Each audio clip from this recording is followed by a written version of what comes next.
Okay, please come. Okay, this is a good husband with the wife, right? Okay. So, I'm happy that you apply immediately what we have learned. Because appreciation is very, very important. That every day when we appreciate, as what I've said, when you receive appreciation, you will feel happy, right? So, who's first, wife or husband? Maybe for those who do not know you, you introduce yourself first. I'm Julius. Uh,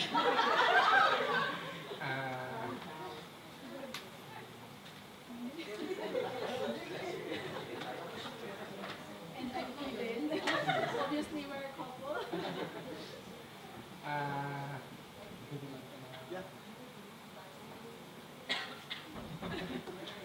uh, I just said to him last night, I appreciate the way he taking care of baby Kali and the love that she gave to us.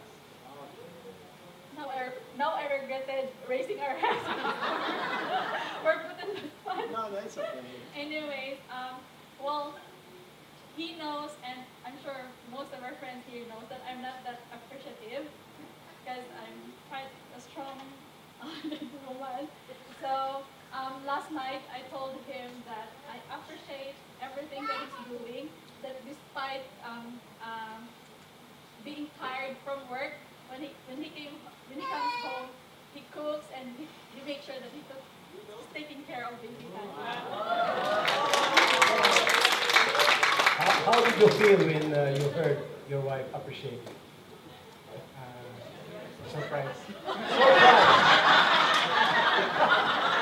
Thank you. Surprised because she's not used to it, right? But I believe that he was so happy that his effort has been appreciated. Okay. Now this is just like a family, you know. We are a family here, and I want you to feel at home and enjoy, you know, our study because it would be good for us to really learn something about family. So I hope, I wish all of you can share, but we don't have time. So thank you so much for being brave enough to come in front. And since you said that you are not used to it, just continue every day and it will be just natural for you. Okay, thank you so much.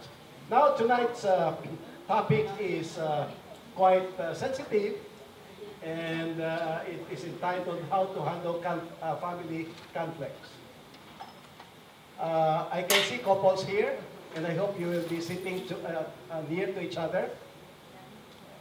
Is there a couple here who have been married, maybe even many years or just got married, who has not experienced conflict in your relationship? Anybody? Oh, all of us, right? Even myself, I have told you last night. But have you experienced this kind of picture in your family? Yes. So how do you feel when you have this experience? Are you happy? Are you sad? Are you angry? And you can see by the face alone that they are not happy. There's something in between. Couples supposed to be, should love each other, right? And why is it that you love each other and yet you quarrel?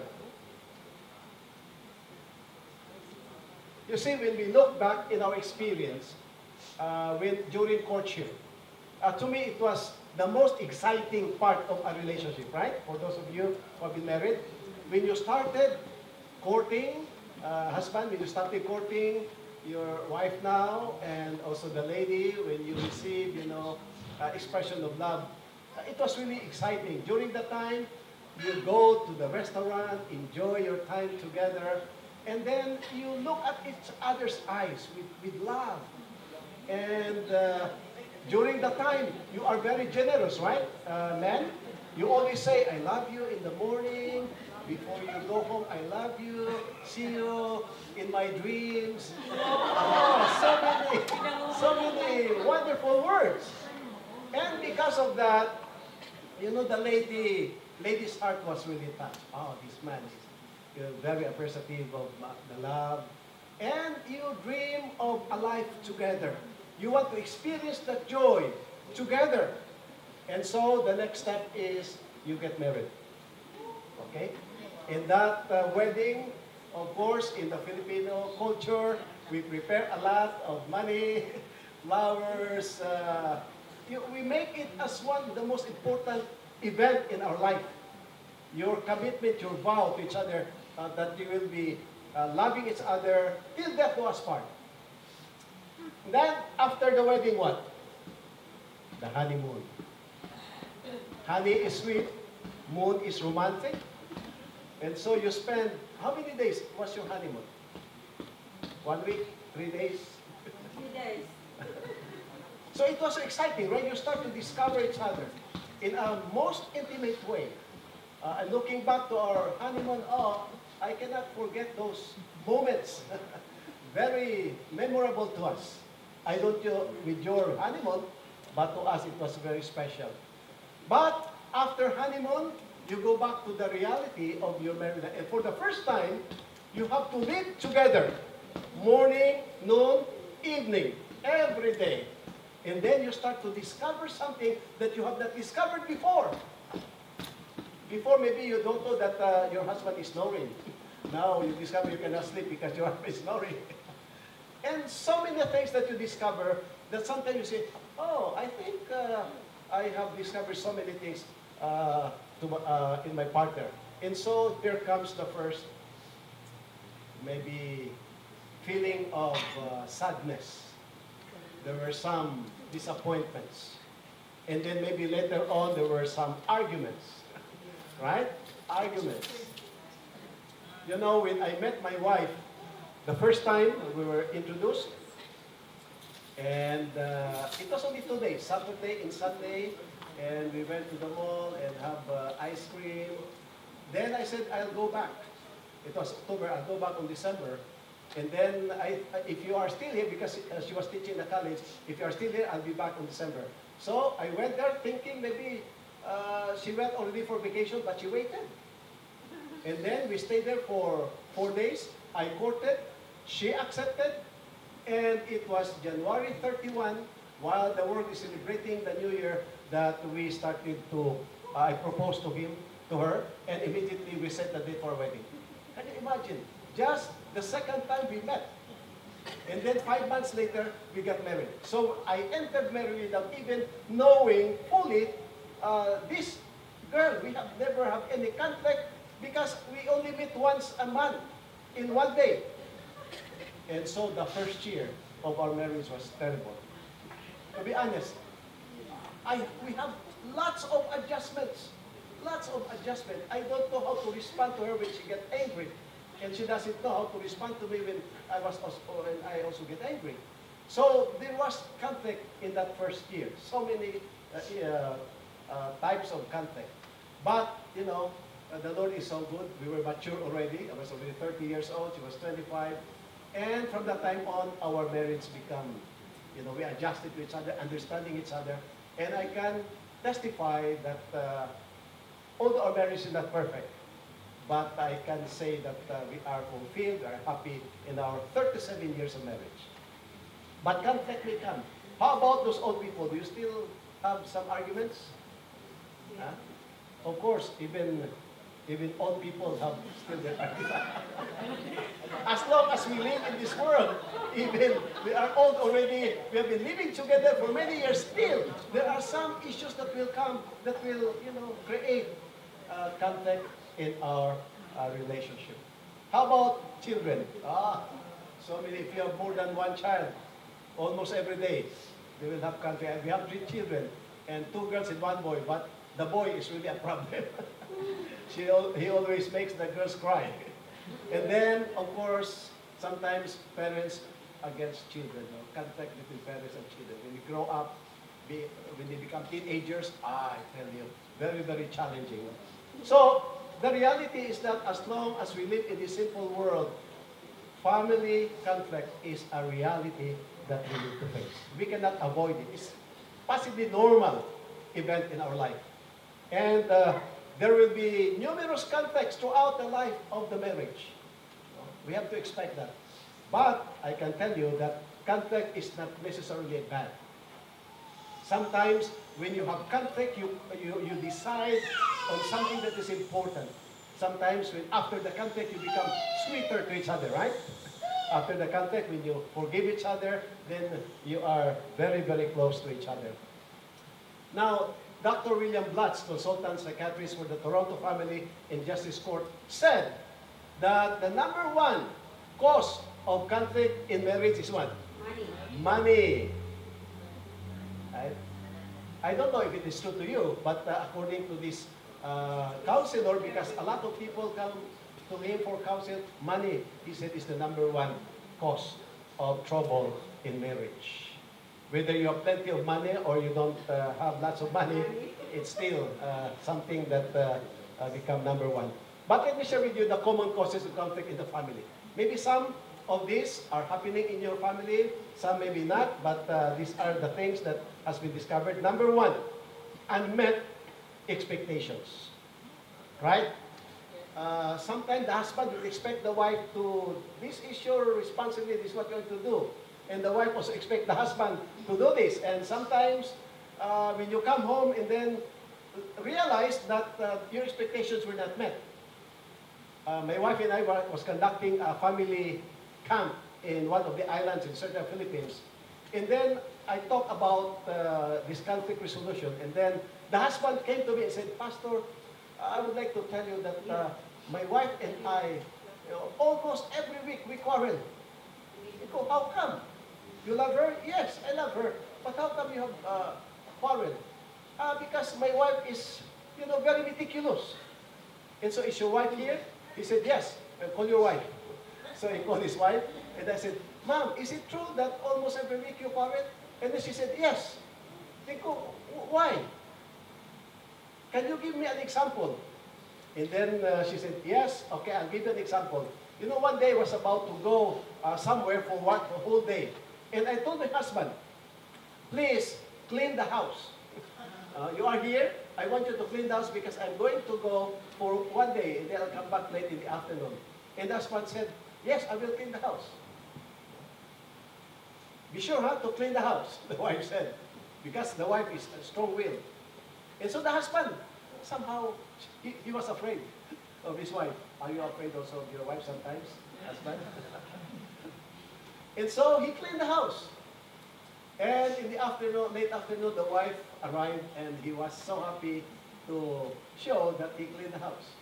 But when his wife came inside, looked around,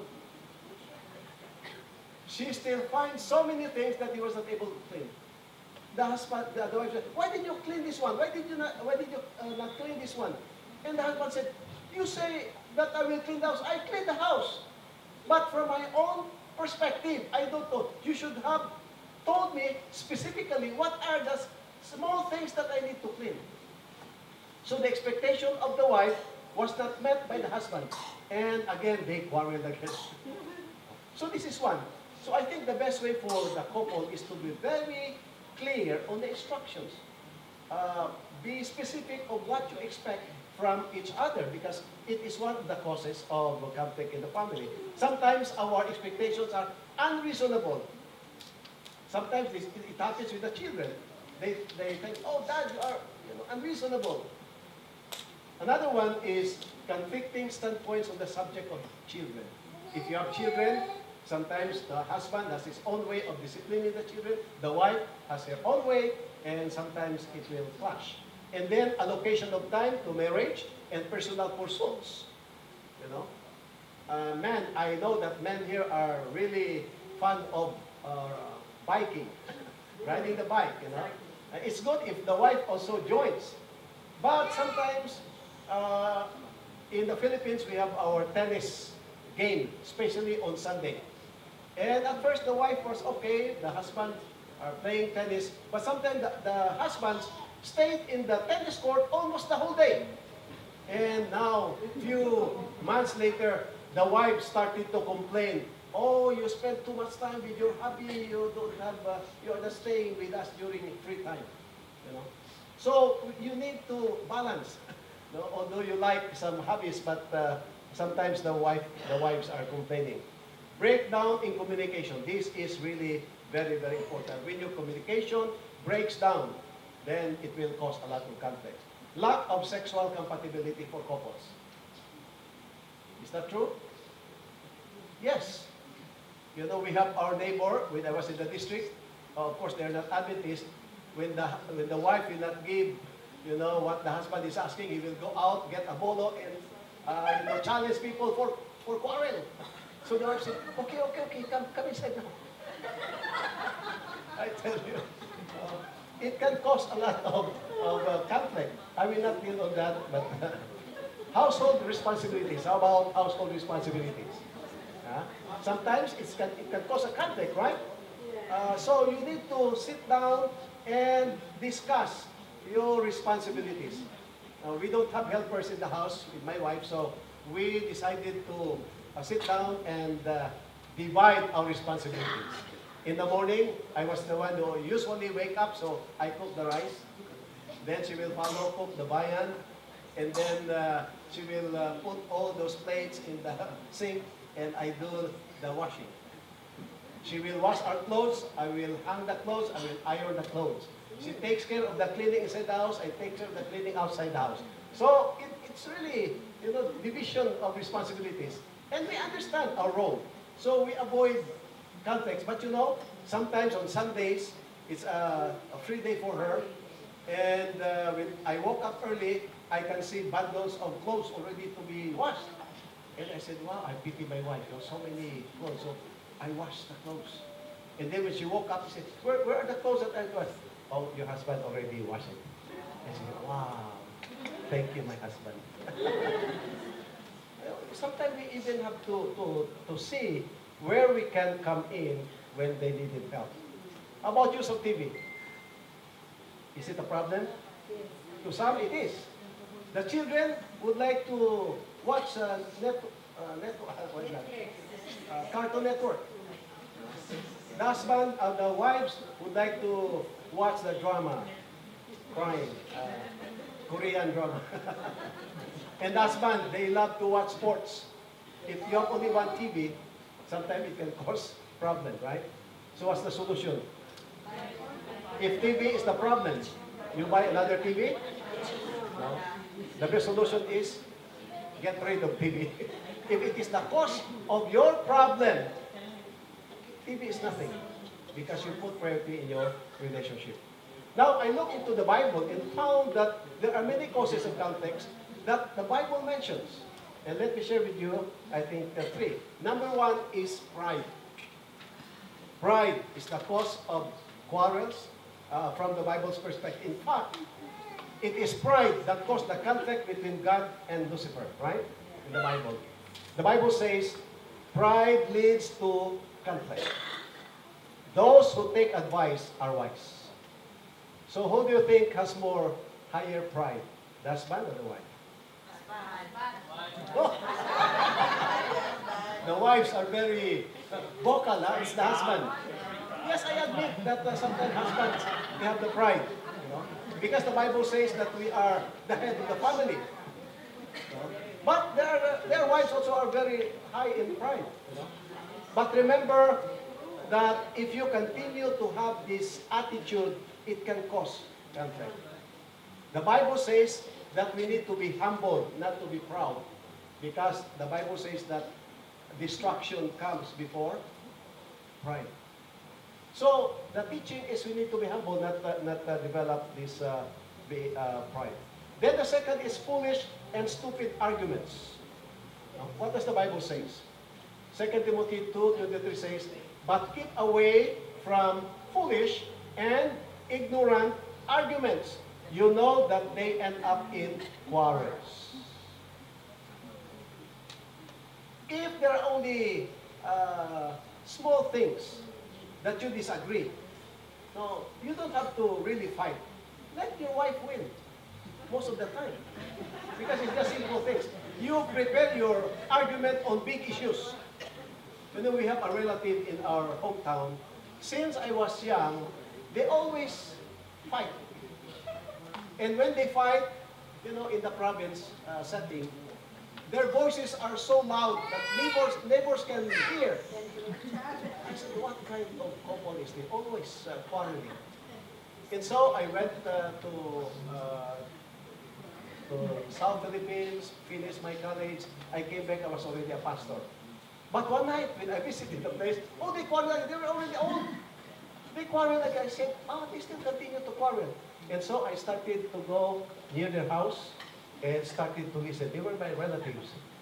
And then I listened around 30 minutes. They exchanged, words. And you know what was the cause of their quarrel? The husband wanted to cook, and he cannot find the matchbox. And so he said, where is the matchbox? And the wife said, no, I didn't use it. You were the one last time. They quarreled about matchbox. They could have buy one from our house because my auntie was selling matchbox. But they quarreled for 30 minutes. Who was the last time who used that matchbox? Very small things. Very, very unfortunate. Another one that the Bible mentioned is jealousy. You are still worldly, for since there is jealousy and quarreling among you, are you not worldly? Are you not acting like mere humans? Who is more jealous, the wife or the husband? Always the husband. It depends. There was a worker I was the president of the conference.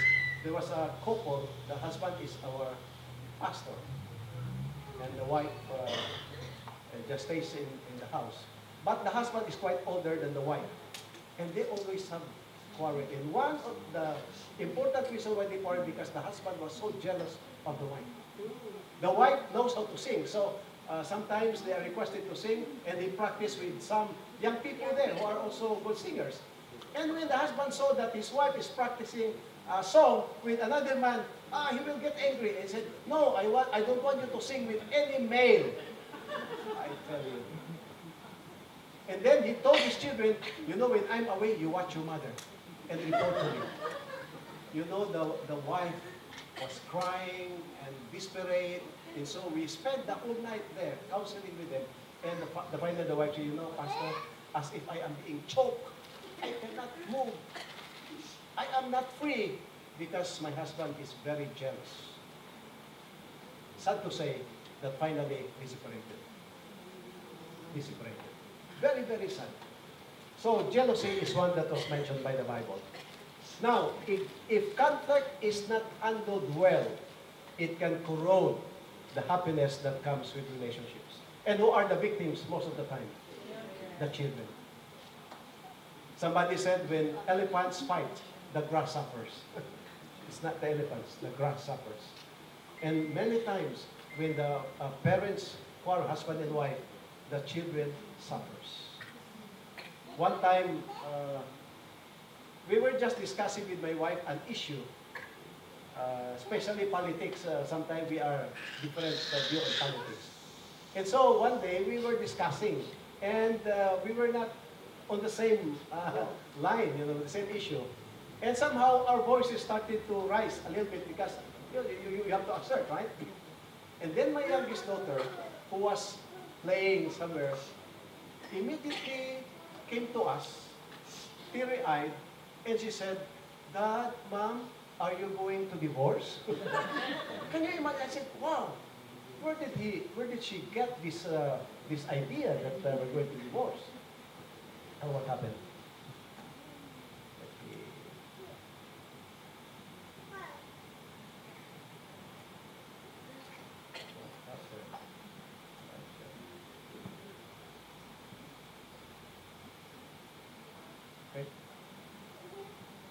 And so you see, our children are very sensitive, even with our voice. When they heard that it's not a normal voice, they are sensitive. They are already interpreting something there, and they give them fear. So we need to be careful when we have disagreement. You go to your room, only alone. Don't involve the children because it will affect them so much. So conflict must be resolved immediately. Don't let it, stay long that it will affect your relationship. If conflict is not resolved, this is the picture of when you go to sleep, right? Have you experienced this? This is the picture when you go to sleep without resolving any conflict. But when conflict is resolved, this is the picture that I like. And this is our favorite position with my wife when we go to sleep.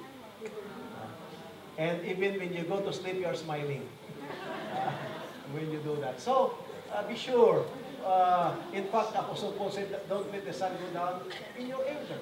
Before sunset, resolve everything so that you can eat well, you can sleep well at night. Now, there is an extreme reaction to quarrel. We have a neighbor also in our house, just also a relative, that when the husband and the wife will quarrel, the husband is very destructive. He will punch their door, not really a wooden wall, and it will be destroyed. And one time he was so angry that he got a bolo and he cut the bananas around his house. The problem is, it's not their bananas. It's our bananas. Very destructive. But I found one in Myanmar. The ladies are very brave, Look at that. Get a bolo and run after the husband. I hope it will not happen to you. So conflict is not resolved. It may grow, and the end result is really destruction of the family. So this is a very important thing that we need to consider. So let's go tonight for the solution to this problem. What is happening? Okay? So things to consider in resolving conflict from the biblical perspective. Number one, remember that every argument has two sides. Right? The side of the husband, the side of the wife, the side of the parents, the side of the children. And we need to understand that. I realized that when a couple quarrel, when two persons quarrel, they are both right. There is no quarrel when one realizes that the other is right and the other is wrong. But they quarrel because they are both right. The husband will really do his best to convince her that he is right. The wife also will do her best to convince the husband that she is right. So there is quarrel because they are both right, but they have on the same different levels, different understanding. So we need to remember that in every argument there has two sides. But that's why the Bible says in Philippians 2:1, let each of you look not only to his own interest, but also to the interest of others. So when there is a conflict, you have to listen carefully to what your spouse is telling you and try to understand. Many times we listen, but our mind is prepared already. You finish, and I will also give an argument. That's not the way to resolve conflict. We need to understand that the interest of the other person. Another one is, remember that the real enemy is not your spouse. But when you quarrel, who is the enemy? Your spouse. But remember, she's not your enemy, he is not your enemy. You are in one team. Who is our enemy? Our fight is against the power of the dark world and against the spiritual forces of evil. This is our enemy. Remember that Satan will do everything to destroy our home. And when husband and wife quarrel, the husband is happy. Okay, you quarrel more. You can just imagine Satan pushing each one to quarrel. So remember, your spouse is not your enemy. I realized that when later in our marriage that why am I making my wife angry? I love her. She's close to me. Why? One day we were in Cebu and I have said something to my eldest daughter. She was, I think, during that time, 7 years old. And I was angry of what she did. I cannot remember now, but she went to her room. It was already night and we were about to sleep. But while we were in bed, I can hear her crying, painful cry. And while I was lying down, I